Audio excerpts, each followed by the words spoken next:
Welcome to our pod. And by that, I mean on Wednesdays we read. I'm Hannah. I'm Laura. And we are two best friends who do a deep dive into a new book series, one book at a time. Right now, we are peeking into the Greenbone saga. I will always say into with that inflection because Laura made fun of my name. I didn't make fun of it. I know, you were just concerned. I was concerned that this was the peak. This was it. This was hoping this wouldn't be our peak. We would keep going on an upward trajectory. We really like doing the podcast. We can't help it. It's a ton of fun. And we hope you keep listening because it's very important to us. But before we dive in, Laura, what are you reading, watching, and or enjoying? So it has not been that long since we talked. A little behind the scenes information. We're recording early because, we have a weekend off. Yeah. And we actually get 2 weekends off because we had the bonus episode already recorded. And so I was like, planners. Yeah, we're such good planners. But I was like, hey, Laura, do you want to record Thursday? And she was like, that would be amazing. And so it's been maybe 3 days since Laura has seen my face on Zoom. So yeah, and it's been a really busy week for both of us. And I've had so many meetings and stuff this week where I've just gotten home and kind of just crashed. So I haven't really read much. I started Children of Ruin by Adrian Tchaikovsky, and I also started a manga, Goodnight Poon Poon by Inio Asano, and I'm a little confused by the way that Scribd organizes their genres, because this was labeled as a comedy, and this manga is definitely a tragedy. This is I'm about a third of the way into this, and it's following a young Japanese boy I think he's in middle school age, but there are some really dark, heavy topics handled in this, and I don't know why this is considered a comedy. Every now and then you'll have a perspective shown of one of the characters where you're like, oh, I get it. It's from the kid's point of view, that's how they would see that person. So I guess that's supposed to be funny, but there's so many things happening where I'm just like, oh, this is sad. Why is this considered a comedy? But we'll see. I'm unsure how I feel about this book at this point, and I kind of have heard a few things about what happens going forward, because I was I hadn't heard anything about this, honestly. Scribd just recommended it to me, so I was like, sure, whatever, Scribd. And because I kind of wanted something lighter, right. This is not it. It's very heavy, but I was thinking, oh yeah, light graphic novel, that would be cool. But no, we'll see how this goes. I didn't know anything about it, tried to look up some stuff after I started reading it, because it's like, what the heck am I reading here? It's not very funny. And yeah, it's going to take an interesting direction, but we'll see. I may continue it just because it's keeping me interested, but it's definitely one where it's just, oh yeah, a lot. Sometimes manga is a lot darker than people who read manga think it is. I don't know. I haven't really read much manga, so I'm unsure. I have read several comic graphic novel books, but I haven't really read any manga. I don't know. If anybody has any good recommendations for some, I would be glad to take them. Always right looking for warn her if it's dark. Yeah, warn me if it's a really heavy topic. Spoilers, there's abuse and neglect in this, and yeah, it makes me uncomfortable. Mental health issues as well. So yeah, there's a lot of things going on so far, just 33% in, and we'll see. But yeah, so been reading that and started Children of Ruin. I really like this series, and I will continue to update. But like I said, Pessa is doing a buddy read with me and is being very patient as I go along slowly. So this will be another slow burn for me, but I'll update as I go along. And let's see. Oh, watching, Hannah. I mentioned this before on the pod, I think last year when it was on.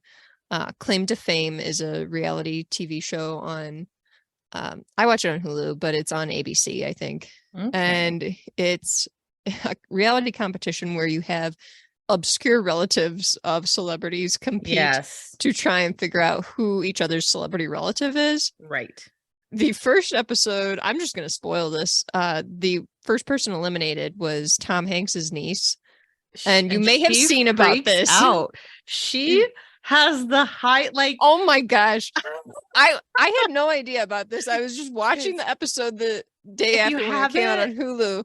If you haven't seen this review, like, literally pause before Laura continues talking about it and look it up. Just go look it up on YouTube. You have to experience it. It's one of the wildest things I've ever seen. So they go through this elimination process at the end, and the person guesses who her celebrity relative is, and is correct. So then she gets eliminated. She's obviously upset, and what usually happens is the person who is eliminated walks off and the other contestants remain there while they kind of just show the other person who was eliminated, like packing up their stuff, getting ready to leave. Well, I thought it was just going to cut to credits, but it's like left on the contestants remaining. And all of a sudden you just hear this like blood curdling scream. And she starts screaming and saying, left. I should have had more camera time. I can't believe that this one guessed it. He's so stupid. She's also freaking out, guys, because she's like, apparently one of the clues they gave was a bench. Okay, here's the thing. They have a wall of clues for everyone to try and figure out who the celebrity relatives are. If you know, like, I am able to figure these out quite easily because they rarely have a sports star on here.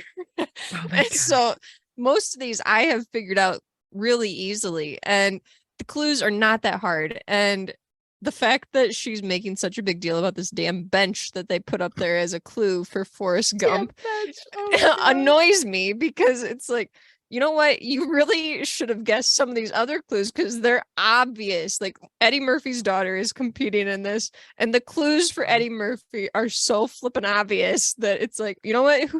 Who didn't scream? Eddie Murphy's daughter.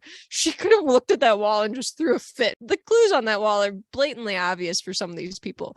But you have to know, like, a lot about pop culture throughout the ages, it seems like, because some of these people don't know enough about different generations of celebrities, where in the most recent episode, the person who went up to guessed that the other person's celebrity relative was Elvis.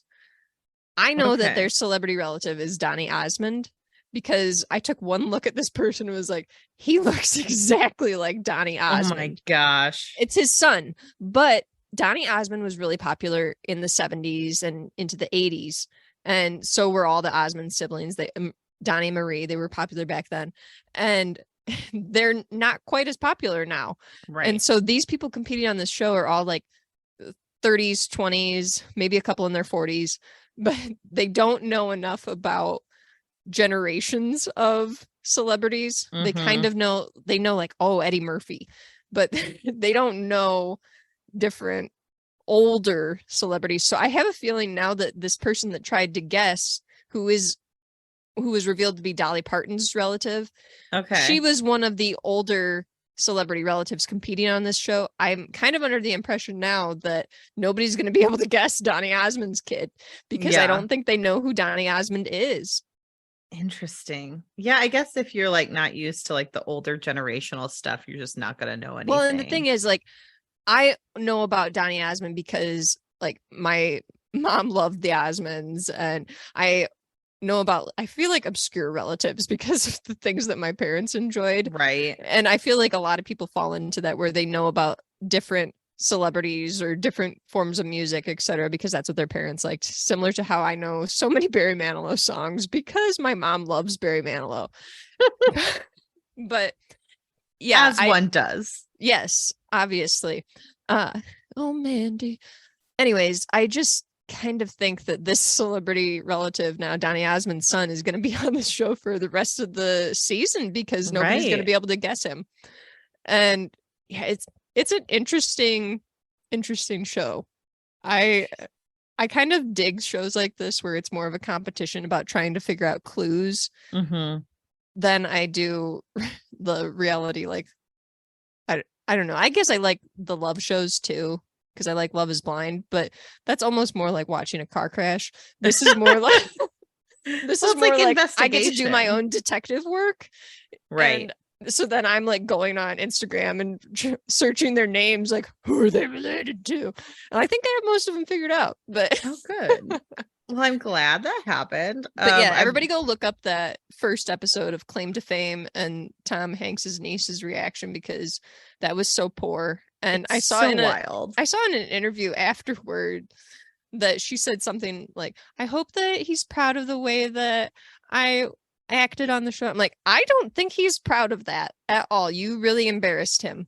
So many people have made jokes about, like, of course he has to deal with Chet Hanks, and now he has this woman, and like the wild people that come out of Tom Hanks's family is just insane. Well, I guess she is related to Rita Wilson. Oh, okay. So her mom and Rita Wilson's mom are sisters. So still Tom would be her uncle. But yeah, it's just it was kind of just a reaction for me watching that, like, what a spoiled rich kid. Like, she just comes off as a really spoiled brat. It's very strange. I don't know.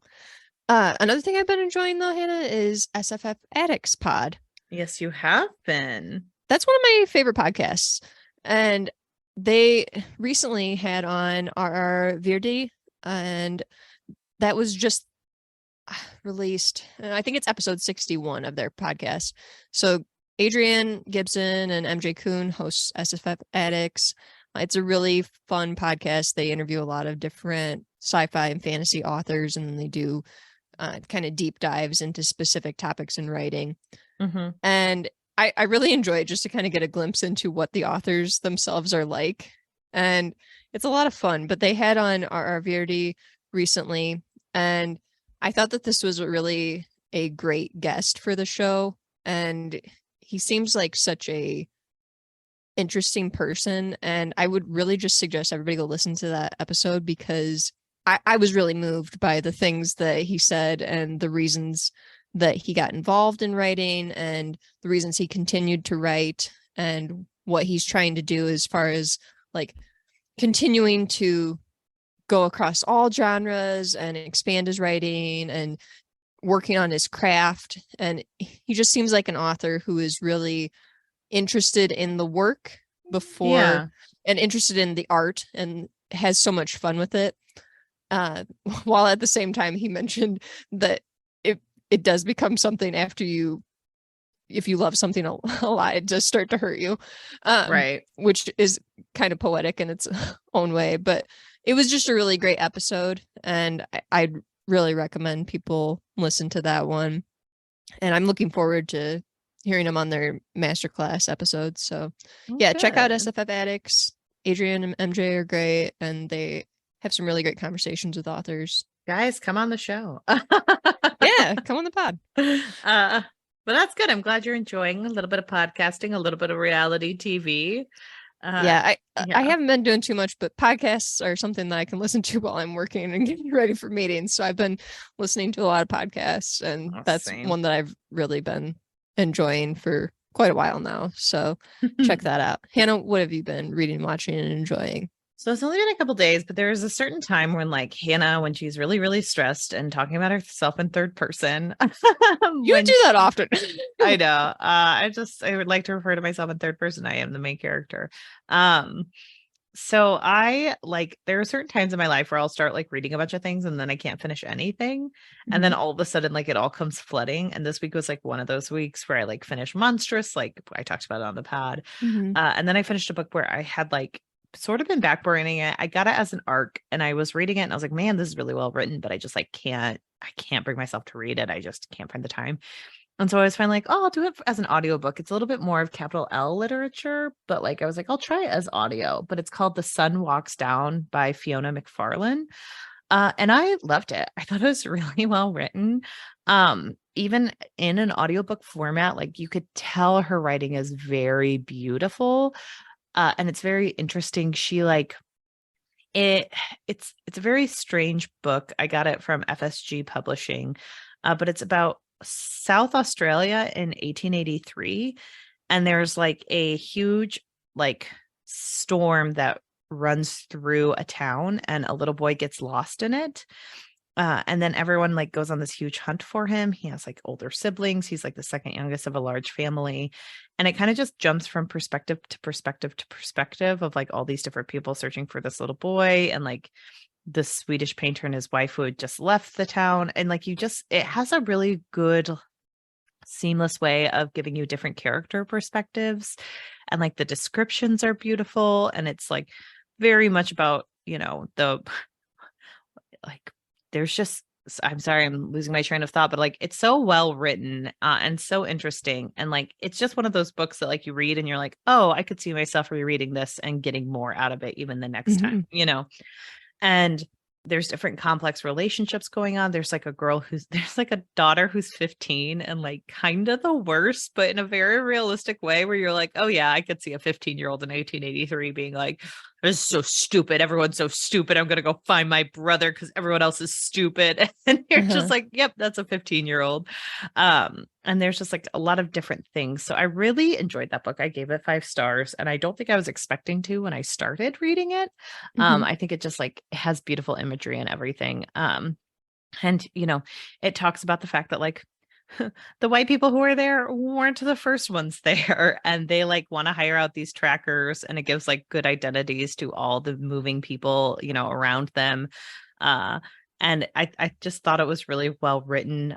The author has like a very nice preface in the book talking about like, the Aboriginal people in this area were first, and she like dedicates this book to them as well. So I thought she was really thoughtful in that. But yeah, it was very, very good, and I enjoyed it very much. And it was an award nominee for a couple different things, and it's an Australian writer, so I really enjoyed it, and highly recommend. Similar plots to the movie Australia. Oh, really? I wouldn't know.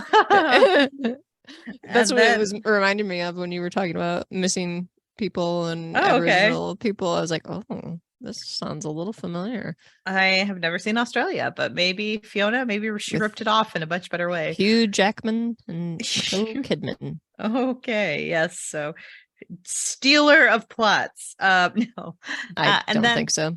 Laura, this is just a hinting for the podcast people because it'll be coming out soon. Not soon, but we will be covering it on the pod. We got an advanced copy of Murderbot Diaries #7 System Collapse, and I'm just going to tease you and say it was so good, and I can't wait for you to read it. And I kept going oh, as I was reading it, my partner was like, this author really knows how to get you in the feels. And I'm like, you have no idea. It's so cute. And Martha Wells is my hero. I love Martha. I'm excited for this. I don't know why I love those books so much. I'm glad you liked it. They're just so human in a way that not enough is anymore. And it's so strange to have a construct be just that human and that wonderful. And I loved it so much. And we only got one copy, and I was the one who received it because I'm the one who tells people where to send things. So I always get them first. But I'm going to make sure Laura gets it right away so she can read it and we can review it for you guys once it comes out. Yeah. But that's the fun thing about an ongoing series, that we can take a break and talk Murderbot again for a couple weeks. I know. But I haven't been watching very much because I've been mostly reading, but I did watch a couple episodes of Taskmaster on YouTube because that show is hilarious and it's so funny. Seen it. Yeah, it's all on YouTube, so you could pull it up and just watch it. But it's just so hilarious. Start on series 1. Just watching these comedians do tasks is some of the most wonderful things in the world. And they're just random ones where they biff it so hard and you're just I don't know what you were thinking. And there are others where one of them will just do something just randomly and it'll all work out for them. And they're just oh, cool. Okay. So the tasks are ridiculous. The people are ridiculous. In one of the series, Noel, what's his name? But he's on Great British Bake Off. He's the very tall man with black hair. He's one of my favorite comedians. But he was also on the IT Crowd, and he played someone who was super into goth music. Like he was a goth in the IT Crowd.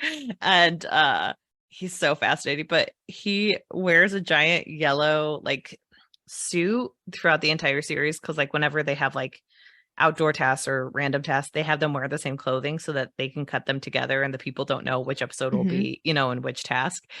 And so one of the times he has to play hide and seek in this giant yellow jumpsuit. And he was like, gosh, it was very difficult to do. Okay. He's so funny. But so it's been a joy to watch those. I think I'm on series 5, and it's just been such a treat.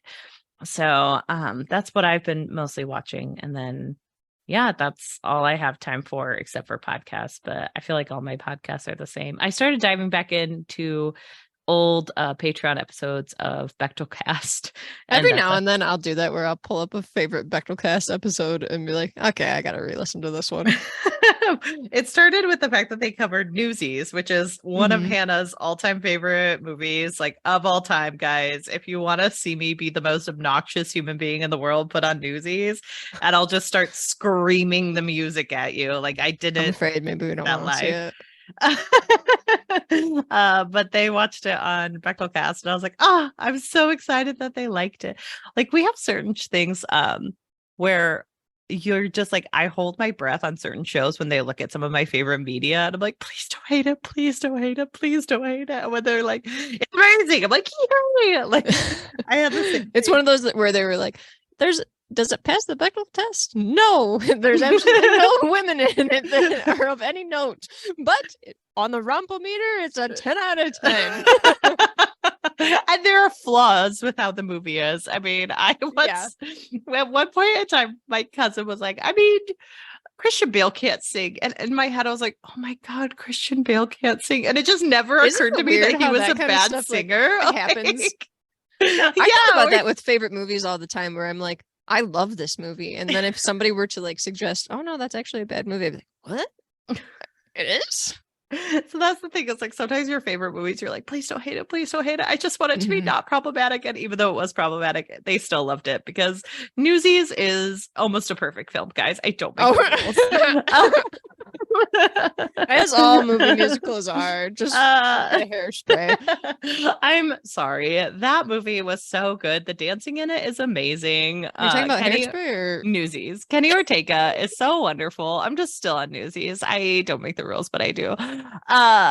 But I like loved it. And then with on Fuckboys of Literature, friend of the podcast, Emily Edwards, she recently did We Have Always Lived in This Castle, and I have like a deep-seated of your favorites. adoring. Yeah. And I was like, please don't let it be bad. Please don't let it be bad. And then she was like, this was amazing. And I was like, it's amazing. So I don't know why I need other people to validate my favorites, but I do. And when it happens, I'm excited.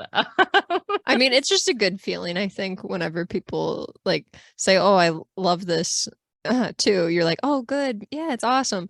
Like, do you know that trend that people are doing on Bookstagram where they post 1-star reviews of their favorite books? Sometimes I find it funny, but then other times I'm like, I could never do this, because it would crush me to look up the 1-star reviews of some of my favorite books. I'd be so pissed. Like, only if there's funny ones. Read the same book that If there are funny ones, I'm all for it. I mean, if it's funny, I'm okay with it. But when people go into like deep, long 1-star reviews about books that I thought were excellent, I'm like, okay, come on. No, that was someone. I posted the fact that I'd read The Drowned Woman on my June wrap up. And someone was like, I loved that book. And I'm like, oh, I'm so sorry. Don't look at my review. I did not. Did you post a long review of that one? Oh, yes, I did.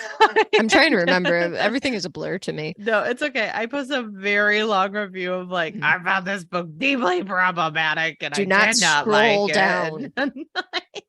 Look away. But in my defense, look, I also had a weird obsession with, what was it? He's Just Not That Into You. And the Bechdel cast hated that movie. So. You know what? We all you can't win them pieces, all. We all have pieces of media or books that we like that are problematic. Yeah, I mean, exactly. I like Love is Blind and The Fountainhead. I also really liked The Fountainhead when I read it originally. And then I read it in high school and was just obsessed with it. And honestly, we came from a very weird rural area. We went to a school with a lot of rural area people. So I didn't know that Ayn Rand was supposed to be like, you know, who she was. And so I read The Fountainhead without that context. I just remember seeing the books when I grew up. And I was like, oh, The Fountainhead's really good and interesting. What weird theories. And then I remember starting Atlas Shrugged, and I'm like, this is just the same book. And I like threw it out the window. I DNF'd that one too. Like you and I both read The Fountainhead and was like, pretty good. And the Atlas Shrugged, we were like, not for me. And just moved on with our lives. So because if I'm remembering right, there was like some kind of essay contest surrounding those books that you could get a scholarship for. Oh. And I'm pretty sure that it was open to juniors and seniors. And so I think I started reading it with the intention of doing that contest. But then I just ended up really liking the book. I was like, forget the contest. Yeah. But yeah, that's one of my problematic faves. Yeah, we all got them. Soft spot. So I've got several.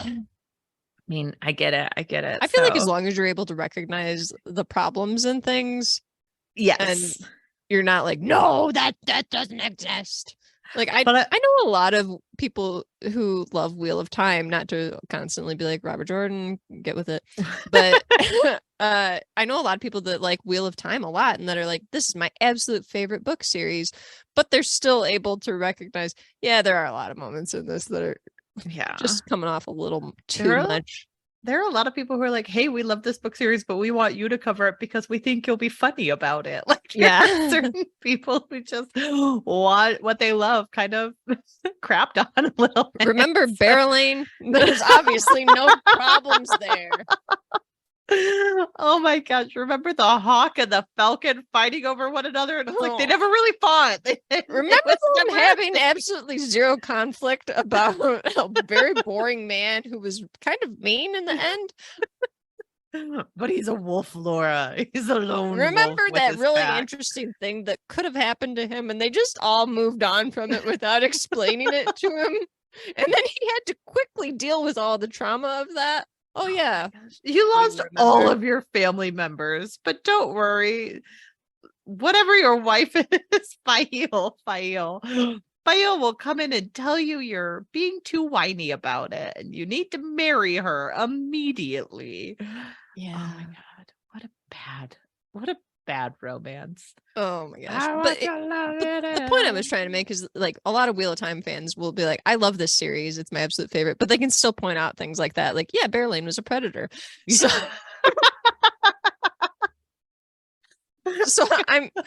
it's when you're unable to acknowledge things like that it becomes problematic to me, I think. And there's a healthy thing where like, I remember the first time I watched Greta Gerwig's Little Women, I like ragged on it real hard. And my roommate had to be like, Hannah, I really like that movie. You have to stop. And I was like, oh, I'm so sorry. I didn't like, and I probably wasn't as nice about that. I couldn't get over Amy being a million years old. Like you can't have Florence Pugh sitting in a room full of other 12-year-old people and she's supposed to be like 12 or 14. And it's like, no, she's monitoring that classroom. Is that the teacher? And just some of the stuff like I liked I think it grew on me after the fact, but I think when I was watching it, I was just kind of like, I also adored the original one. So, you know, not my Timothy Chalamet as my Laurie was not the same. Okay, as so I just saw an advertisement for another Willy Wonka movie with him. Yeah. Yes.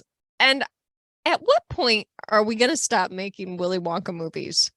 Well, they want them to be good. And so never, because they're never going to hit that.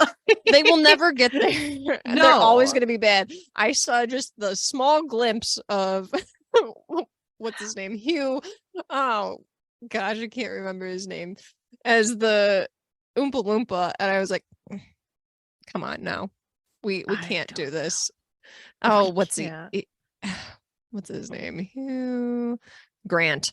Thank you, Google. Hugh Grant is an Oompa Loompa. Is the Oompa Loompa in that movie? Yes, and they're smaller. They're like can fit in a jar size. And I just it's gonna be another Cats, I think. Yeah, and I can't wait for How Did This Get Made to cover it. I love How Did This Get Made so much. Talk about another show that you just love. Talk about other like specific podcast episodes that I always recommend to people. The Cats episode of How Did This Get Made? That is one of my all-time favorite podcast episodes specifically. The amount of times when someone's like, I need to listen to podcasts. I'm going on a long road trip. Like Veronica just told us about it. And I was like, dude, download Stitcher Premium for a month. Just pay for it. And just listen to How Did This Get Made episodes. Yep. Like you get the entire backlog. Imagine like they were in on the ground floor of podcasts. So you have so much backlog to get through. It's so much fun. I love that. And they also cover so many obscure movies that I actually had seen. For whatever reason, and I get so much joy out of them covering those obscure movies and be like, what is this? That's amazing. I love it. That's a really good episode though, the Cats one specifically, so anyone who hasn't listened to it and needs a laugh, I'd recommend it. Jason, I think you're phenomenal. I once got my roommate a t-shirt. I think people have probably heard it, but it's my sexual orientation is Jason Mantzoukas screaming at anything. Yeah. It's like, yes, this, because like we both would talk about like I would marry Jason Mantzoukas. How is he still single? My husband and I were talking about that the one night because we like to just randomly rewatch Brooklyn Nine-Nine episodes. Oh yeah. And we were saying how we're like, Rosa just seems too hot. Pimento. And I was like, I don't know. There's something about him. He can get really hot people to be in relationships with him. I think you'd be surprised. I know. Well, I think he's like I think he's a very loud and comedic person, but I also think he's like extremely intelligent. Sit at home and drink tea and like do this and do that. And he's like still like a homebody who like is allergic to eggs. And it gives me vibes of similar to like Nick Kroll, where he has this persona for his comedy and for his shows and the acting that he does, that it's like people who watch him on anything are probably like, this person is very strange and doesn't seem very smart, but it's like, no, he's actually extremely intelligent. Because it makes me laugh. The Parks and Rec representation of the douche seems like kind of accurate to Nick Kroll in real life, where it's like, that was the douche talking, and then he's like, actually, I went to Northwestern and I have my PhD, and it's like, the douche. Like, what? Oh my god, I love that. I don't know. There's something about certain actors where it's like, no, I get it. I get why people would want to date them, even if they're not the most gorgeous being in the entire world. Right, like Hugh Jackman. Like I totally get it. That was a joke. It was a joke. He's extremely so beautiful. good looking. That's like certain people who are like, I love ugly hot men, and it's like, no, you just love hot men. Like, you just love hot men. So I like just started lessons in chemistry, and in it they're like, hey, the guy who she like starts, she's like gorgeous, and the guy she's dating like kind of looks strange, and I was like, oh god, Hollywood's gonna like cast another hot man, Ryan Gosling. Yeah, and it's like, oh, he's so disgusting. Can you believe it? His part of his hair was slightly off. Ugly. And I did look him up, and he's like, he's still very cute, but he isn't like the most attractive person. So I was like, oh, good for them for like hiring not just the most drop dead gorgeous person in the world, but still a hot man, because of course he is. I mean, I get it that people want to watch attractive people on TV, but I would still kind of like to see more like normal faces on shows, and I don't know. Yeah, that's just me. I know. I don't know. But then again, I'm a hypocrite because I'm also like, I love the first season of Bridgerton. You want to know why? Wreck-It Sean Page. That's why. We all are on a spectrum of needing regular face people versus hot people, Laura. Right. Well, should we dive into the discussion? Because this before portion has gone off the rails. I mean, I was trying to come up with things to say, but I think we did it. So yeah, like, we were like, no, not much to talk about. Why don't we just do a random jump around? So before we get into it, I had asked on our Discord earlier today if there were any things that people wanted us to specifically talk about in regards to Jade War, and we did get a couple questions. So the first one was, the timeline of this book is significantly longer than the first. Was that at all jarring? And do you feel like the time jumps are at all hindering the story, or are they enhancing it? I like the time jumps because to me, it's more realistic. Like, I think a lot of times in books, we pretend like there's this condensed version of everything where it's like things happen, stuff gets over it, you know, but this is a book about like political movements and which are building like import and export businesses and building up your community to make them stronger after a huge war desolates everything. And all of that takes quite a long time if you think about it. And so I do think like there is a little bit of getting used to stuff where this book does benefit from making sure it's taking place over a longer period of time. And I also think like, I don't know, we compare this book to The Godfather a lot, and The Godfather has breaks in time and it's a huge saga. So this is the Greenbone saga. There needs to be a saga to get into. But with that said, sometimes the parts that are weaker are like, I like the romance portions. It's harder to buy into if you're not sitting with those for a minute to be like, oh yeah, they were together for a year. And it's like, sure they were, but like how often were they seeing they weren't. each other? They were only together 10 pages. That took me 3 minutes to read. Right. Like I think that's where it's almost ineffective, but like I think Fonda Lee at least does a good job at telling you what's happening. And like, even if and then showing it to you in ways where it's like, well, now here's like a moment in time and here's what's happening in that moment in time. So you see who's still in power or how things have moved.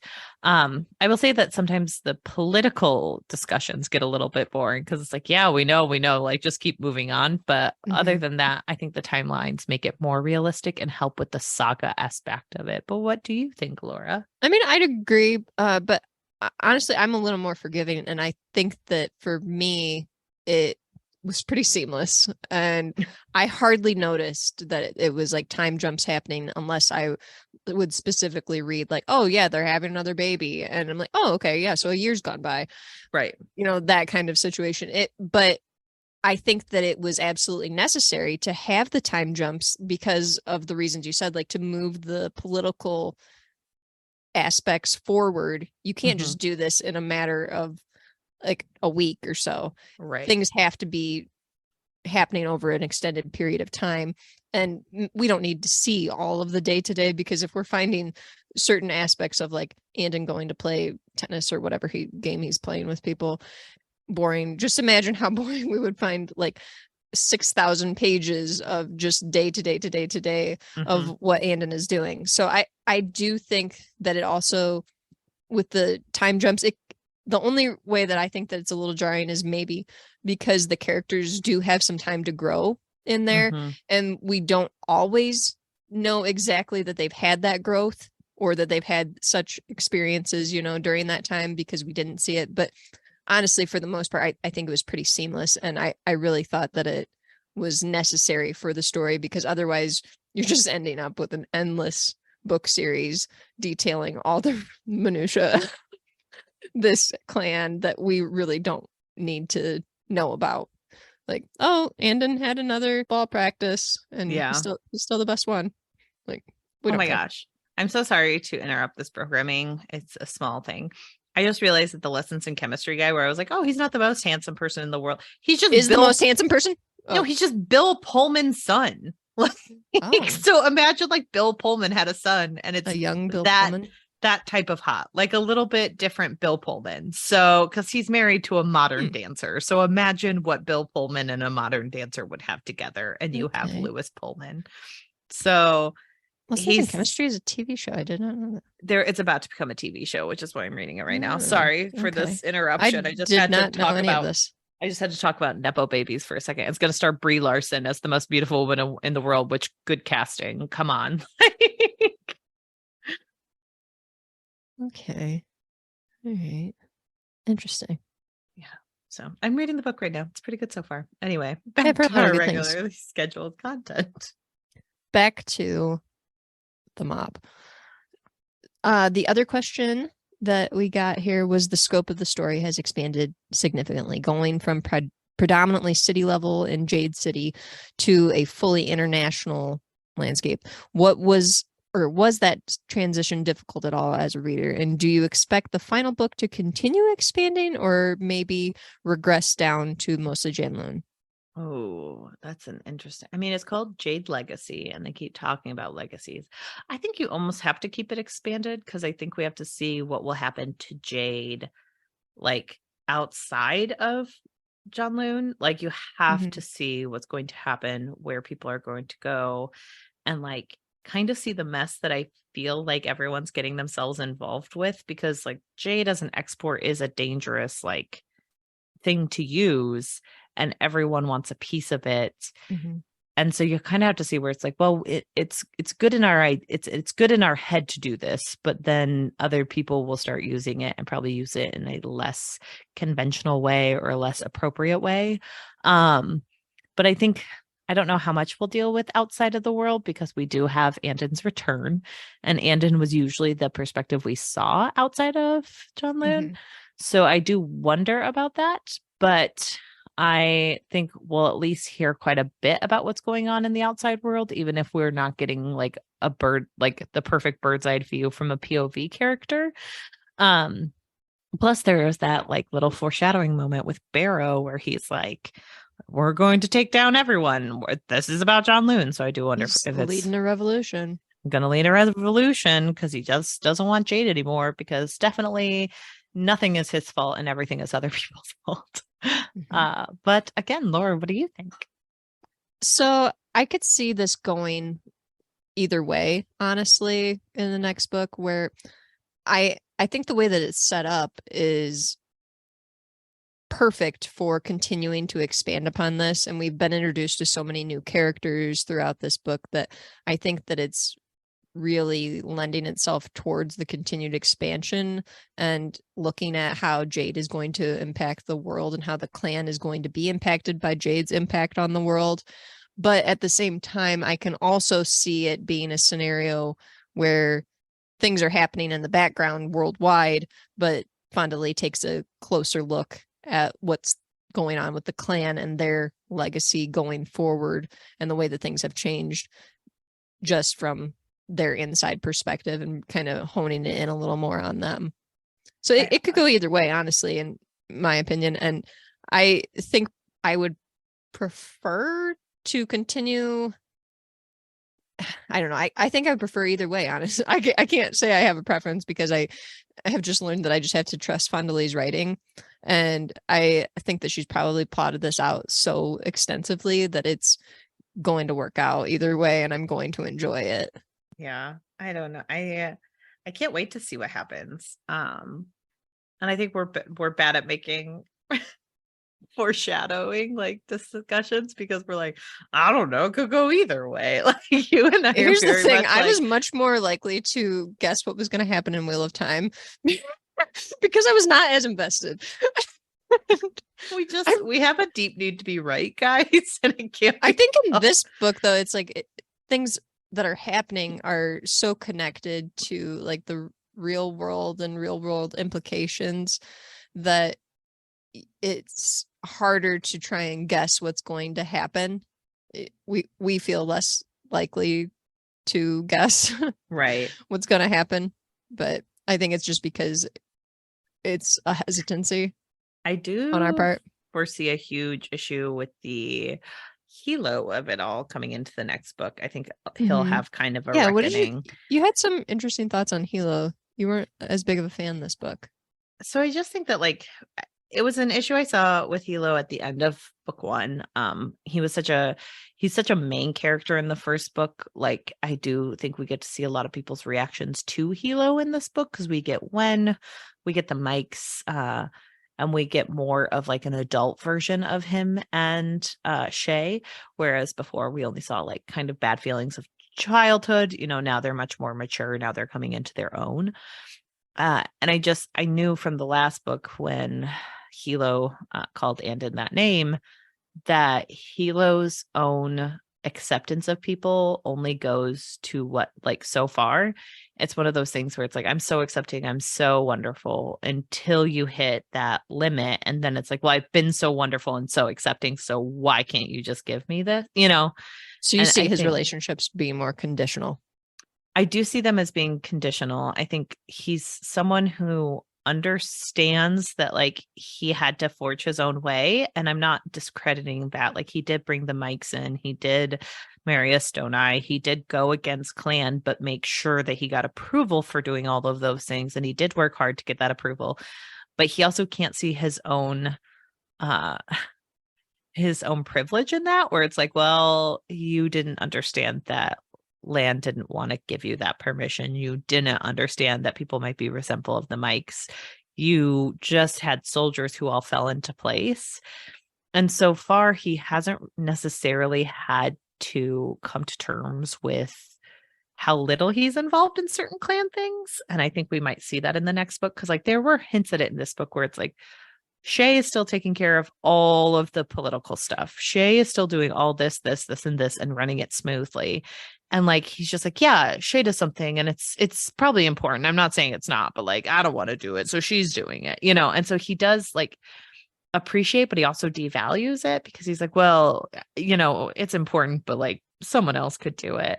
And I think he never really had to reckon with his own privilege or with like what he brings to the clan himself, and what he like fails at, he just kind of walks away from sometimes. I think it's not the perfect way to say that, but I think at the end of this book we see a reckoning for him when it comes to Wen, because like that is his privilege showing. He was like, I married her because she's a Stone Eye and she's not supposed to be involved in clan and for like stuff, and I do understand it from a safety perspective and wanting that to be true. But it also shows that he doesn't really see Wen for who she is. Like, she tries so hard, she helps so much with the clan, and he still couldn't see how much she wanted to be a part of the Greenbone clan. And he didn't see like Shay working with her. He only sees it as like, well, Shay was doing what I asked for her of her, so perfect. And like, I'm the pillar, I get what I want. Those are the rules.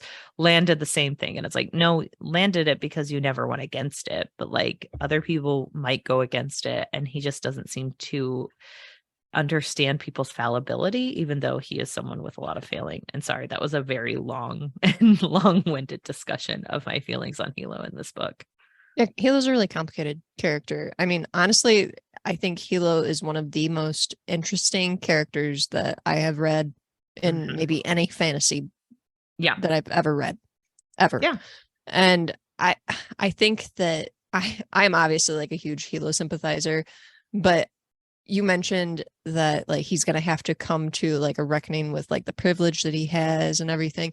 And I was thinking, I see Hilo as this character that seems so real, because I know of many people who are in positions like this, not clans, but that Laura is a huge person. I'm a mobster. Of Jade Mob. I am actually involved in the mafia.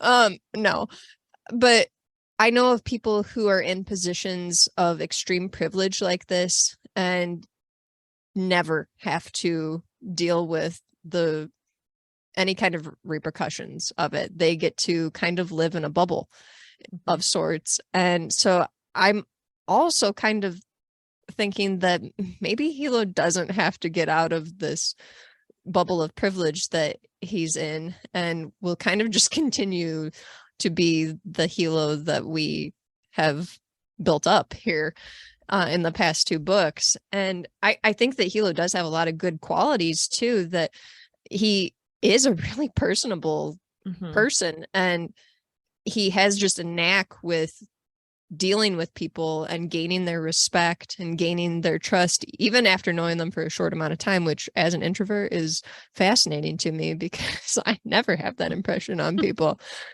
But I'm definitely a Hilo sympathizer, but I don't approve of the way that Hilo interacts with Shay and how he continually just doesn't value the work that she does and the contributions that she makes.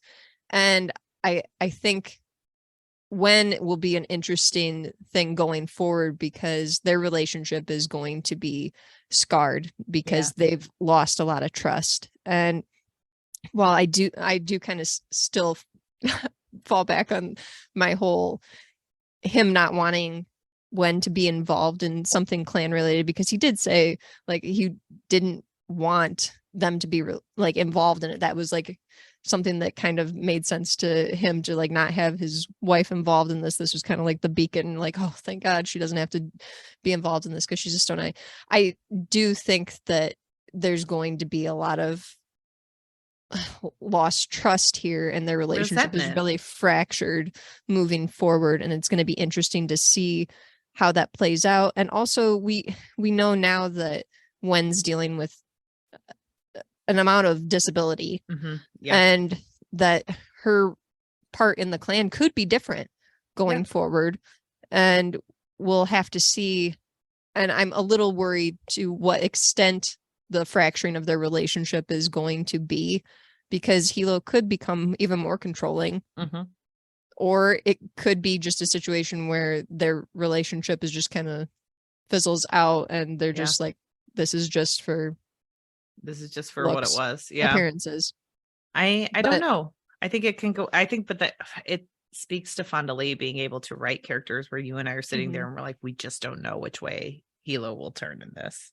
Yeah, and I really think that Hilo is just fascinating, and he's definitely not making it out of this series. He's not. That's one thing I will predict happens, is that Hilo is going to rage out and is going to just go out in a burst of flames and so much rage. Something's going to happen to set Hilo off completely. We're going to reach that moment. I don't know what that moment is. Yeah. But Hilo does not have a lot of value for his own life and does not want to live a long life either. So there's going to be, he's more concerned about creating a legacy. He's less concerned with being the one to see that legacy play out. So my big prediction is that Hilo's not making it to the end of this thing. He will not be at the end of Jade Legacy. So I can't wait to see what happens. How did you feel about Shay? You talked about Shay briefly, but I really loved Shay in this, despite her penchants for a fuckboy. Shay's relationships they suck so bad. Like, it's the weakest part of this. Like, I'm gonna be honest. Honestly, the relationships in general, I'm not the biggest fan of, because I wasn't a huge Corey and Andon fan either. Yeah. And I get it that they are younger, but I guess maybe to me that relationship just seemed so immature. And that one was not long for this world. Like, I could tell. I was like, you knew right away, like they're two done. 19-year-olds who are just having sex. Yeah. Like, they're done. Just not that serious. One's going to law school. The other one is staying here and working in the family business. He wants to swim across the ocean to get away from it. Yeah. To get back home. The romances in this book are like, I feel like Wen and Hilo are the most interesting because they're a deeply like entrenched couple, and they're also deeply interesting characters in their own way. Exactly. So them as a couple and their dependence on each other is Morrow and Corey do not exist outside of the relationship that they are in. We don't really care. Morrow or Corey literally like leaves interesting scenes to go stand by himself. I know. Corey's like, what are you guys talking about? Getting involved with like the mafia here in Espinia? Oh yeah, I don't care about that. See ya. Bye, y'all. I'm gonna see what's in the fridge. Yeah. So Corey's just But I really loved Shay in this book. I think, like, if you look at her from the beginning, where she kind of like loses face with Hami, but then and then she loses face with the clan, and then she really comes back into her own, and she fights for her place. And she does it in ways that she didn't expect to, but like she took it on. I really appreciated all of that. I really appreciated the discussion of motherhood that came out of her decision that she made. Because it feels like, it felt like a very real decision. Because motherhood is not, it's a spectrum of things, and it's very complicated. And to have someone be like, yeah, that could have been what I wanted, but I don't want, like, but I can't have it, and that's okay, but to still grieve that, I think is amazing. And to see her fight for her place, and then to run the weatherman's office the way she did, which was like very smart and very long-term goal oriented. I think you've just kind of seen her come full circle and come into her own in very new ways. Like, I was really sad at the end scene with her and Hilo, where there's just so much lost trust, and like their relationship is just sitting there in ruins, and they're just sitting there because they're family and they have to be there with each other in the moment, but they don't know what to do. I thought that was beautiful. And I also, like, for how much I was like, Aimara, get out of here in the last scene. Like, it was good to see Shay's growth, because Shay also was like, Aimara, get out of here. Like, why are you like, please here? You're like a bad penny, go away. And I do feel like Shay has gotten much more jaded. I get it. You get it, the pun. She's gotten more jaded throughout the series, because like when it comes to Ite, she's just like, oh yeah, you don't matter, I don't matter, like we're all gonna be dead. It doesn't, like, we just need to do what we can to keep the control we have, and that's all we could do. But like, you're not infallible, you're just a human being, and like, yeah, you outmaneuvered us in some ways, but we outmaneuvered you, because like, if stuff goes one way, then we win, and if stuff goes the other way, then you win. Like, that's all that matters. And so I think Shay's really matured in this book a lot more than a lot of people have. She's gotten a lot thrown at her, and she's grown through it, instead of falling to pieces, even though she does fall to pieces in this book. But I also think that shows that like, there's strength in grieving, and there's strength in like taking a minute and then coming back. And I think that Shay showed that a lot. And she had assistance through Wen, but I also loved that because it just shows dynamic female friendships or dynamic female relationships, because Wen and Shay are so different, but like, they seem to understand one another in very unique ways. So that's nice. What are your they're very supportive of each other, which it was really great to see the way that these two powerful women were written, and how they interact with each other in really difficult times and lifted each other up. I really appreciated that, because a lot of times when you have characters, especially characters with personalities like this that are very strong, it's a tendency of authors to write them as antagonists. Like, they're not gonna get along, there's gonna be some conflict all the time, like they're gonna start with something small, bickering about like the way that they put the house together, etc. But there's never been that kind of conflict with them, and I have appreciated the way that their relationship has grown, and that they've become more reliant on each other, and how they respect each other and their decisions. And I just think that some of the moments that they had in this book were some of the most impactful. And I think that both of these characters are so well written, and seeing them depicted, two powerful women who make different choices, who have different roles to play, and are still valuable to the story and the big movements of what's happening in the clan, was amazing. And as a woman reading this, it's really impactful. So I really appreciated that. For Shay, I think that for me, I just don't think that other characters give her enough credit. And I think that's what I realized in this book, was that she makes so many strides to help the clan. She is doing so many things. She's been training for this her whole life. She's well prepared. And when Hilo says things like, I didn't trust you to do this, I didn't think you were a good fit, I'm like, you're wrong. You're absolutely wrong, Hilo. She's perfect for this. She does a great job. The problem you have with it is that she's not doing things exactly as you see fit in the moment, but she thinks things out, whereas Hilo lives in the moment. Right. And I just think that in the last book, and also this one, that Shay to me is the most misunderstood by the other characters. And when we get their perspectives of her, I get a little frustrated, because I feel like they don't understand the Shay that we get to know through Shay's perspective. But I also think that Shay has had so much growth and does so much to help the clan. And like you said, in the bigger picture of like the expansion of the Jade selling and like moving forward the clan's legacy, we see so much of that attributed to what Shay has done. Right. And I think that also shows like it's weird when you have a book, because like in the first book, I feel like Shay was a little bit more cloying to us, where she was like, I wanted to be away from this. But I keep being pulled back in.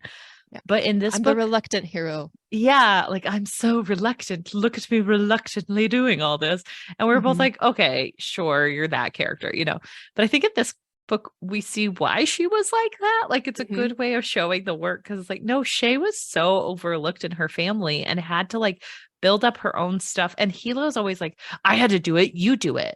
And it's like, but did you have to do it the way she had to do it? Like you don't. We see more examples too in this book of like how on edge Shay and Hilo's relationship is, where we've been told this in the past, like, oh yeah, they didn't have a good relationship. They were always kind of at each other, and we're just kind of like, oh, whatever. They seem to get along okay. And in this, we see more of that contention between them, where it's like, yeah, they kind of are on the edge of a razor blade here, and one wrong move is gonna set them off. And similar to how like I have been waiting like for that moment where Andon finally takes the Jade, I think we could have also I could have also been just waiting for that breaking point with Shay and Hilo's relationship, because it has been just a bubble waiting to pop. And it did pop at the end of this book, tragically and in a terrible way. But it again reflects how nobody gives Shay enough credit, and how she has to take the blame for so many things. And it's also an interesting take on sexism, this book, because there's so many times in this where like Hilo is never blamed for certain things happening in the clan, but we have a whole storyline revolving around how Shay is a slut, and she is ruining the clan because she was talking to this one or that one, and when she was a teenager she did this. And it's kind of, in my mind, a really sexist take from the other characters, because none of the men are questioned in their decisions and things they did as teenagers, which I'm sure were totally always savory moments, but Shay really owns decisions that she's made and says, yeah, I can't change that. I'm going to own it. And I also need you to just stop saying these things about me, because you're slandering my name and I'm not okay with it. So I think that her fight scene and the build up to that was also a great way to get an idea of who Shay has become as a person. Well, and I do think like it's such an interesting look at sexism, like you're talking about, because it is talking a little bit about what I'm talking about with Hilo, where he doesn't understand his own like privilege. And the way Shay moves throughout this clan has to be so careful, where she literally has to sit there and listen to people like talk about how much of a bitch Aitmata is. And then she has to sit at a dinner table with all these soldiers who see brute force as the only answer. And she's like, hey, like I have to do a lot of work to clean up your messes. And they're like, oh, but isn't it fun for you? And like, and then she has to have meetings with people who have just about 5 minutes ago had a meeting complaining about her, saying that she's bad for the job and they don't want her in sex. And then you have these moments where she has to like go into this fight with Aitmata and be like, I can't come full force because I'm not like a regular soldier. I can't just go running around picking up more Jade if I lose my Jade. I have to walk in calculated to make sure I don't lose too much and I still have enough to be powerful. And I have to wait a certain amount of time in order to wear more Jade if I choose to do so. And it can never be the way I did it before. And everything she does has to come with like a very specific calculation. But it's also fascinating how quickly she's able to think of things too, because in that scene, how she is able to quickly work through her mind a plan in order to preserve her own life and preserve both of the clans, honestly, from going out into a full bloodbath. She does that so quickly, and again, is not given any credit for that decision and how smart it was. And I think it goes into like, the theory of women's labor being invisible. So much of Shay's labor is invisible to everyone else around her. And that's the thing. Like, you have Mike Tarr, who like wants to kill her because she killed someone with mercy because the person didn't know what was going to happen. And you have these people who like shoot from the hip and want to react and want vengeance. And she's not given any leeway to like do what she did when a lot of other people get different amounts of leeway. So I do have a lot of respect for Shay coming out of this book. Same. What'd you think about Andon? I don't know. Like, here's my thing. He's Andon. Like, here's my thing. I think this is the character that I'm least attached to after Barrow. Obviously, Barrow needs to leave. Barrow's just the little, like I said before, the little character that it's kind of like, oh, we'll follow you along as we follow the rest of these people.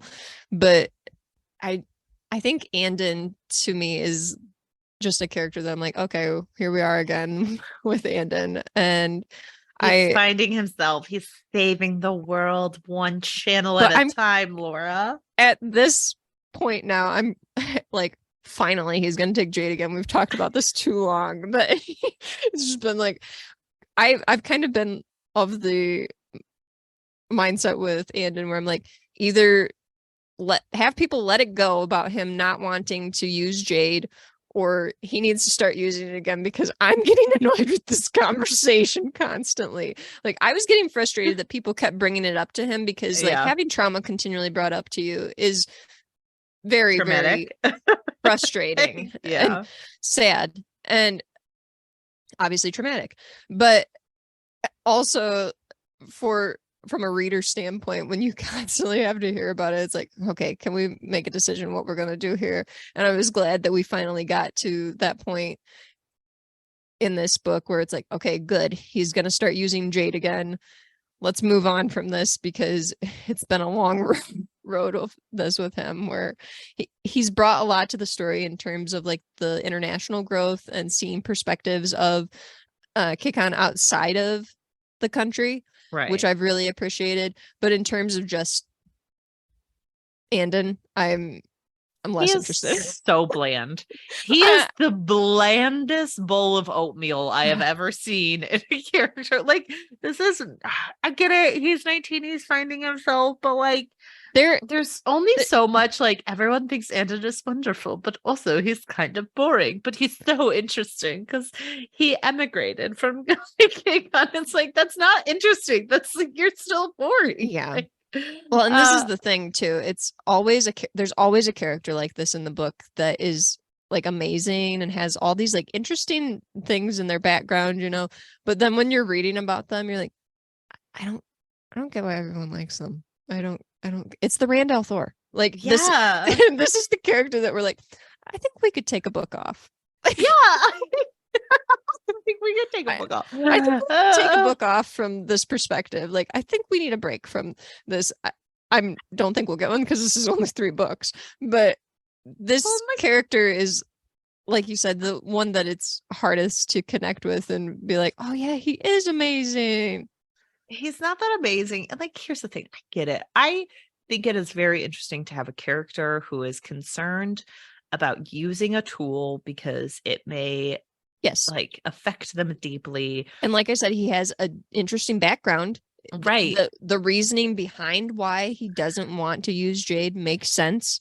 But also, like, he takes off the Jade and he rarely has any need for it again. Like, he's never like craving it. He's never sitting there like, I wish I had Jade. I wish I had Jade. So it's like, okay, like, sure, you didn't need to wear it because you were worried about it, but also there's nothing else. Like, there's nothing else. There's no like wishing you had it back. There's no struggle with it. There's no struggle to be in charge. He just like falls into situations and then he's like, I guess I'm here now. And you're just like, oh yeah, I guess you're here now. It just, I'm glad he got a boyfriend. Good for you, Andon. He's got some experience now. He can go after Lot. He can go after Lot and teach him the ways of the Aspenians.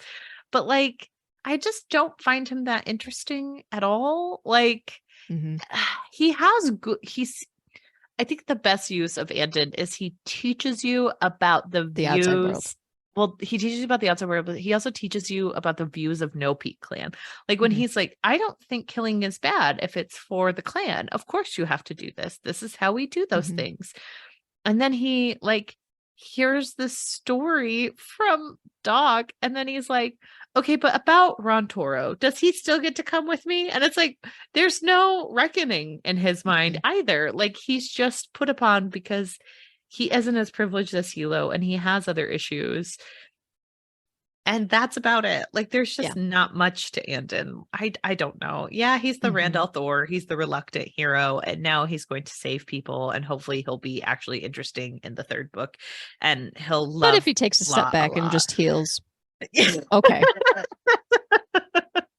I don't think we'll be crushed. I think we're gonna get a ton of Andon in the last book.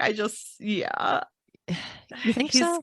Yeah, he's going to medical school. Like he's gonna help, and he's going to have the can I use Jade or can't I? You know, this is probably the most unclear to me as what is going to happen with this character in the last book.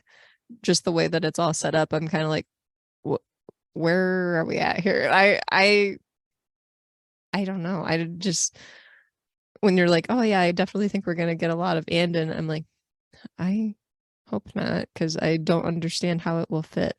But you know, we'll see. We'll see soon. We'll see. Were there any other characters that you wanted to like do like a specific deep dive on? Well, we have to talk about Gwen. Okay. What were your thoughts on Gwen? I mean, Gwen's probably my favorite character now. Yeah. I think.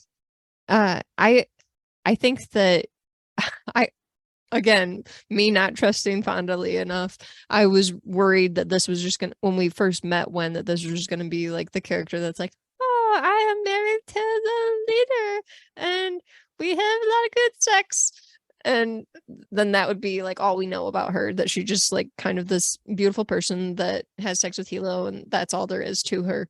And she has become such an interesting and dynamic character and so important to the plot and also to the other characters' plots that I'm just fascinated, because she fits into so many different storylines too, where we have an A line and we have a B line and we have a C line, but Gwen fits into all of them perfectly and makes a really big impact. And I think that the way that she is written, as I don't know if we would consider being a Stone Eye a disability, but maybe this is almost like a disabled character in terms of like not being able to utilize Jade. This is probably a bad comparison. People can at me. But I think it's interesting from that aspect of her lack of ability to use Jade, the role that she plays, and her wanting to take part in clan matters, whereas people just see her as someone who's unlucky, someone who has no value. And she's kind of just like, you know what? People can think what they want. I know that I'm smart. I know that I'm effective. I know that I can do things, and I'm willing and able to do things to move forward our clan's direction. And she does. And I really appreciate that. I do appreciate the way that she interacts with Hilo and with Shay. I think that those are so effective. I also liked the relationship between her and her brothers that was depicted in this, how much she deeply cares for them, despite their also pretty fractured relationships. She still really cares for them, loves them deeply, and wants them to be avenged. And I really liked seeing that. I think she's just an excellent woman character that we get in this. She's a mother. She also has complicated feelings about being a mother and the way that she's become a mother to some of her children. And I think that that is an interesting dynamic to the story as well. So really, this is my favorite character so far. And I've seen other people talking about this book, and there's not as much talk about Gwen, and I'm a little confused as to why, because I think that there's so many different facets to her. I agree with everything you said. I love representation of Gwen as a mother who said she needed a job, my mom went on record as saying that she was a better mom because she had a job in the outside world. So I think that that's great representation for someone who loves her children, has a lot of interactions with her children, is a very good mom. Like Nico calls her mom. She is someone who took in a child who did not question that, and treats him as her own. And I think that that's a pretty but dynamic also has storytelling. complicated feelings surrounding that relationship.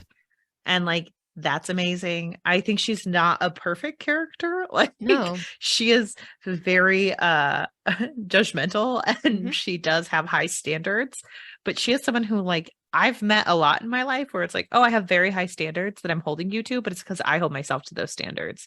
And I think everyone should live up to them because you should be capable of doing that. That's just how the world works. And it's like, wow, that's a very unique character to have in this type of book, especially one who doesn't have the same power as everyone else and isn't on the same footing. Like, she seems to know and like calculate where she can be and how she can react. And like, that's very impressive to watch someone who understands so many different perspectives as well. Like, she'll talk about like, hey, green bones, forget that other people exist. It's just true. And I see a lot more of them. So I'm going to tell you guys what you need to be doing and how you need to stop acting so insular. And like, that's why she's the character who has the most going on, because she seems to understand the most and see the most, where all the other characters are a little bit more self-centered. And she's incredibly self-sacrificing. And I find her character fascinating. I find her need to be a part of this and be like, I was born into this community. I deserve to be here.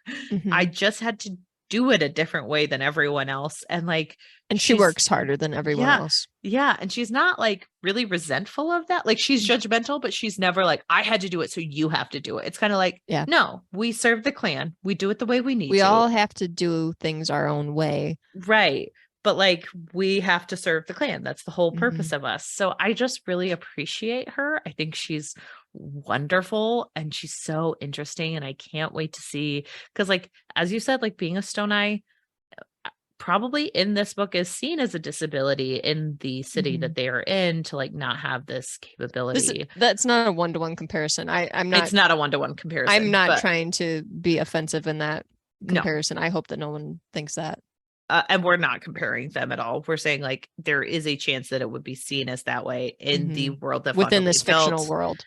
And that's our interpretation. It is not. We're not putting words into Fonda Lee's mouth. But I do think in the next book, she will be struggling with other she will have disabilities. Physical disabilities. She will have and so she will be dealing with that. And I'll be very interested to see how she reacts, because it is a very difficult and internal struggle. And Wen is not someone who only thinks of herself and like isn't really focused on herself. So I'll be interested to see how this, changes and morphs her and like has her grow. I really love Wen. I'm sad to hear that like not a lot of people talk about her, because more people should, because like she's just this is just me on Reddit. Yeah, that's fair. But like, I think there should be articles written about Wen. I think she's an amazing character. I loved every scene she was in.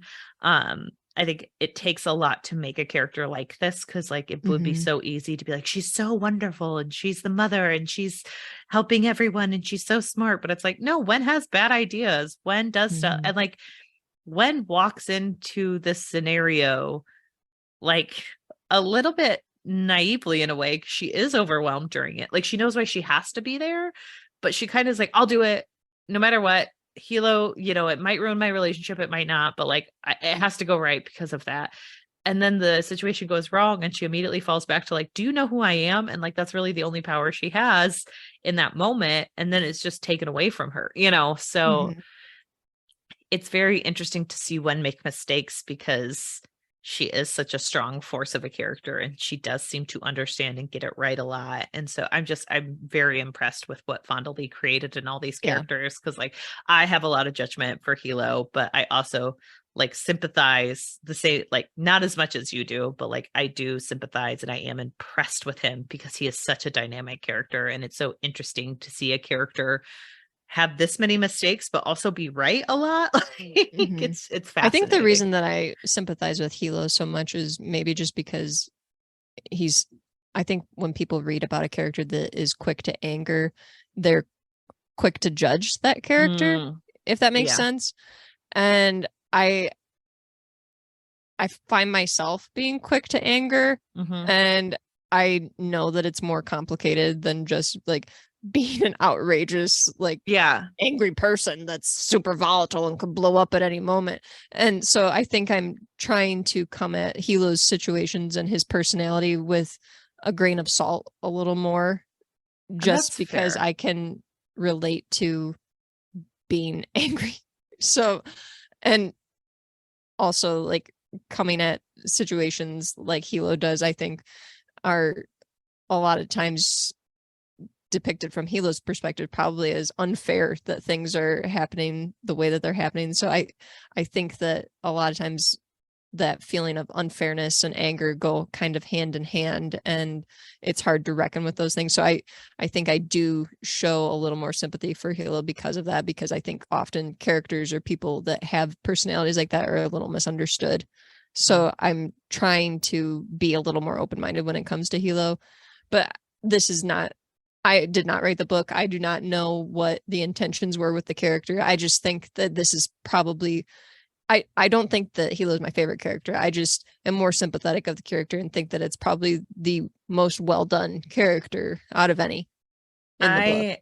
I think that's very fair. I definitely don't have a problem with his anger. I actually think that as someone who lived their life as an angry person, my problem is sometimes when he treats people who are not on the same playing field as him, the way he reacts to them and like belittles them and doesn't value them. That's my problem. The privilege is where I come from, where I have a problem.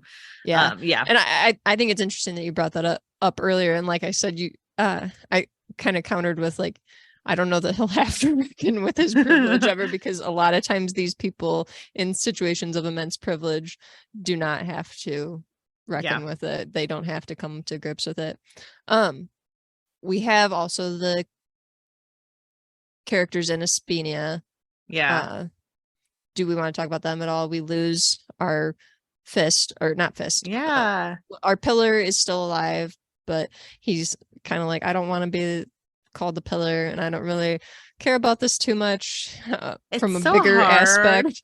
And also, you need to break up with my son, and then I'll maybe start to care a little more. And then there's Ron, who sadly dies, but I wasn't that attached to. It's hard because like Aspenia is more interesting as a thought like process than it is as the characters, because when you kind of focus in, you're like less interested in that. Do I care about Corey? Do I care about Doc? Do I care about the Hines? It's like no.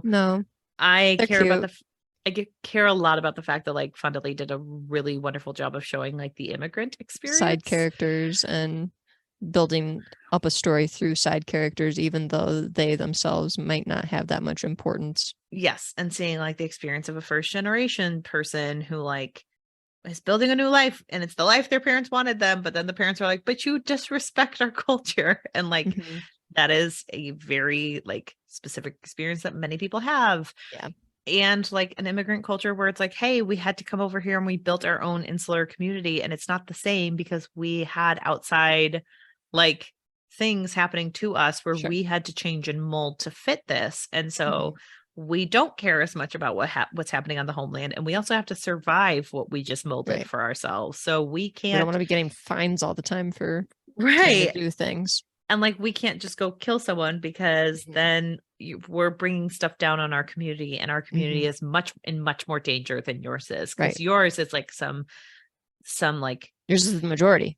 It's a pretend threat, or it's it's something that's like outside the world, or it's an affront that like isn't affecting you anymore.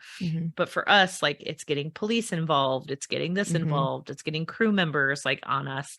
And I think that's a very interesting thing to show, like, and it does show the fallibility of the like clans, because they're only ever thinking about themselves, and they're like, they talk a lot about how they're so good to their lantern men, and they're there to help the lantern men. But then we see moments where the lantern man is like, hey, I pay dues so I can get this kind of thing, and you said no to me. And it's like, well, we just gave it to the person. It was a business decision. And it's like, well, then why do I pay you dues? Like, what are you doing for me? And so I do think it shows the fallibility of the clans and why there's like a revolution at the end of this book, because through this outside perspective, we see that like the clans think only of themselves, and there's not much going on elsewhere.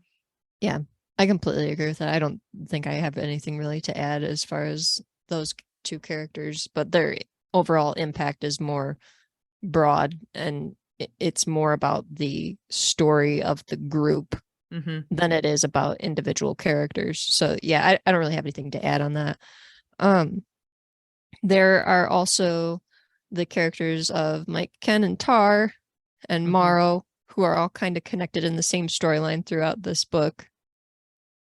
I mean, I liked seeing Ken? the mics. Yeah, I like Ken. I like Ken a lot. Tar kind of drives me crazy, but kind of cool with Shay. And that was kind of interesting to see their relationship grow and evolve from like just him being Hilo's lackey to them actually kind of having some respect for each other. And then unfortunately Ken died, and he was only there so we could miss him. Yeah, and I feel bad that now he has a widow and a son that he has left behind. That's sad. Poor Lena, because we learn about how happy she was, and then it ends so quickly.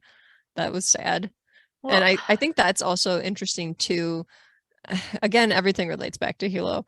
Yeah. But just seeing how Hilo will kind of be in this position where he will take all things as a personal offense to him. And I wonder how that will be impactful moving forward, because kind of the events that led to Wen ending up in that situation were all because of Ken's death.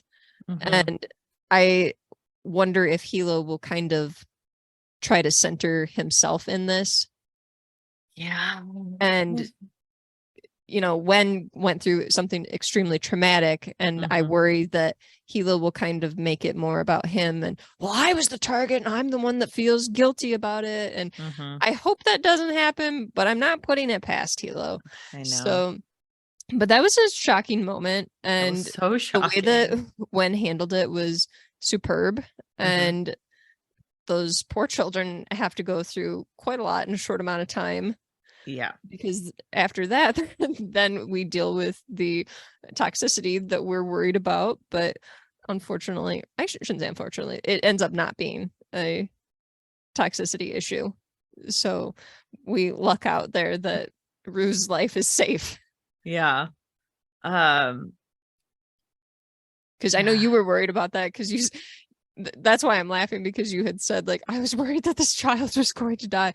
And I had predicted that they would have at least one child that would be a stone eye.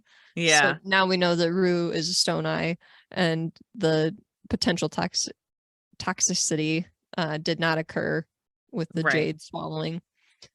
And now we see the importance of Nico, because now Nico will have to be the heir. Yes. Because of course it can't be a woman, because as Aimana has shown, it can never be a woman. No. Wouldn't that be interesting if the baby sister like came up and killed Nico? That's how the book ends, is the baby sister kills them all.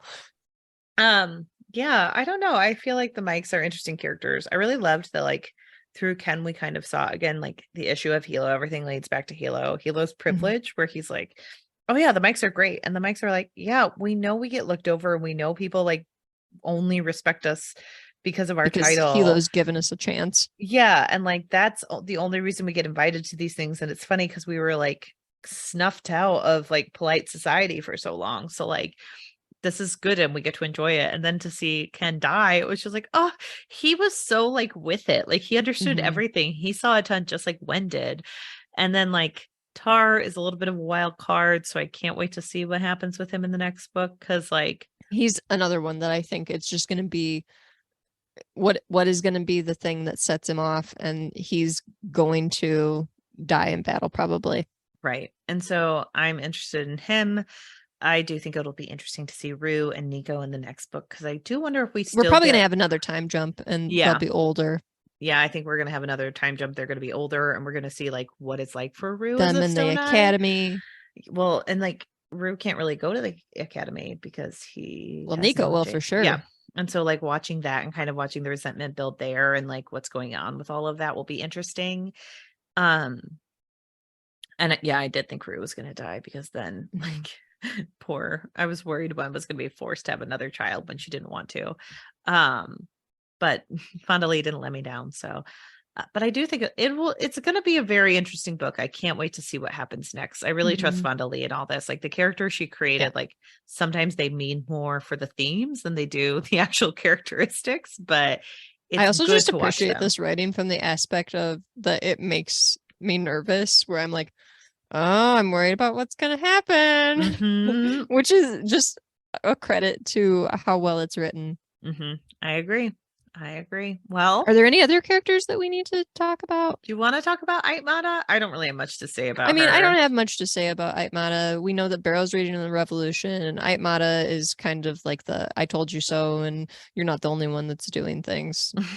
I told you so. I'm here at this place just to tell you all about it. It's like, get out. I don't want to talk to you right now. This is not the time. No. So yeah, that's Jade War, guys. I think we've kind of talked about themes throughout. So yeah, I think we have as well. So Laura, this was a great discussion. I feel good. Do you have anything left to say? I really like this series. I am really enjoying it, and I am excited and nervous to see what's to come. Right. Well, with that said, guys, right now, we are hosting our indie intermission. It is a very fun time for us where we vote on indie author submissions until we pick the next book to cover over the course of 3 weeks. This time around, due to some limitations, we only had 24 entries. We picked them at random, or a couple people asked or said they would give up their spot this time around to let others go in. So we took them off if that happened. But we have 24 new authors or not 24 new, but we have 24 authors that have their books in this round of the indie intermission. Yes. And we should be going through quite the rounds, but head on over to ourpod.com to look at all the entries and get some of them right now. It's a great way to support indie authors. Indie authors have to advertise themselves and push their books themselves. So this is just our way to highlight those authors and get more people reading about these books. That's our entire goal of this.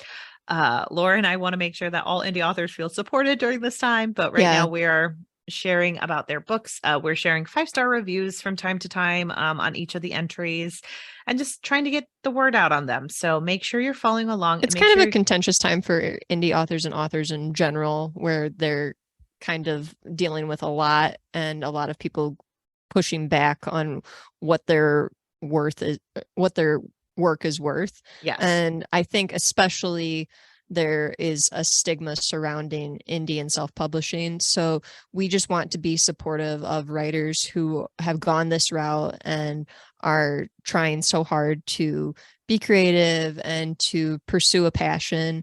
And this is just really a drop in the bucket, but we're a drop in the ocean.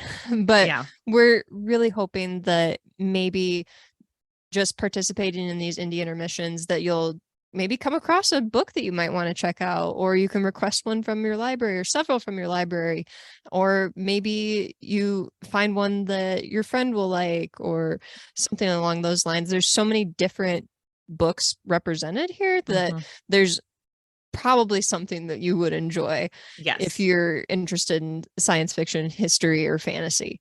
So there's a lot of options, and we really hope that if you don't vote, at least check out our blog post about the submissions this year. Yes, but if you do want to vote, head on over to our Twitter at OWWRpod, on our Instagram at OWWRpod, and then Laura and my own Bookstagrams, Good Books, Great Goats, and Brews, and books. We have voting on them every weekday. We usually take a break on the weekends just because not as many people are on, especially during the summer, but we're going to vote it down until we get one person whose books we will cover over the course of 3 weeks. We've had other submissions before, so check out those episodes, check out those books, And also check out our blog for other indie reviews we've done and other author interviews we've done. We just really want to support these authors. They're amazing people and they've written some amazing works. We've had a ton of fun reading them. They've been really great about sharing our stuff too. So I just want to say thank you to them for even just sharing the indie intermissions. We really appreciate it.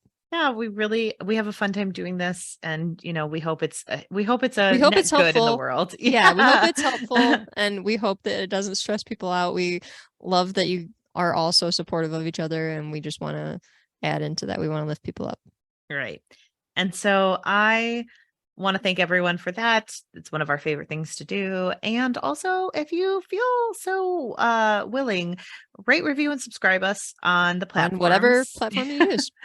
Share us with your friends. Talk about how we're talking about Greenbone Word Saga. of mouth is huge. It is huge, and it gets other people listening and entering in on the conversation, which is huge. Follow us on Discord. You can follow our Patreon. I will admit I've been a little bit lax with that. I apologize. It's hard making content, guys. So I have been a little bit lax, but I'm hoping to get a little bit better. We have bonus votes on there right now. And we have bonus episodes every month. So yay. Join us on there. There's a $3, $5, and $10. And even though I was a little bit lax, it is a good way to support the podcast. So we do apologize for that. And, just keep the good word out. Share us on your social platforms, and join us next week for a bonus episode. We are covering friend of the podcast, Emily J. Edwards. Viviana Valentine goes up the river. An author interview. We do not spoil who did it, but we do spoil some minor things. So pick up the book now and start reading it. It's not an author interview without me spoiling something. And honestly, get the audiobook. Like there's the audio.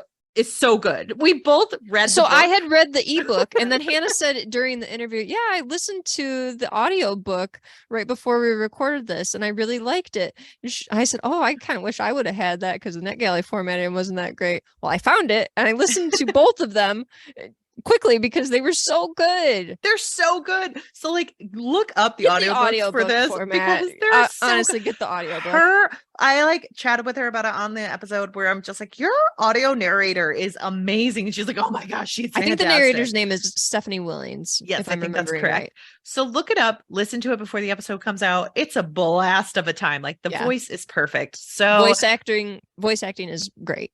Enjoy that. And then I'm going to make sure we have the chapter breakdown for Jade Legacy up on the website by the time this comes out. So we will get you guys back onto the Jade Legacy. Here are the chapter breakdown things. And we just hope you enjoyed. And thanks for listening. Thank you so much. Have a wonderful day. Bye. Bye.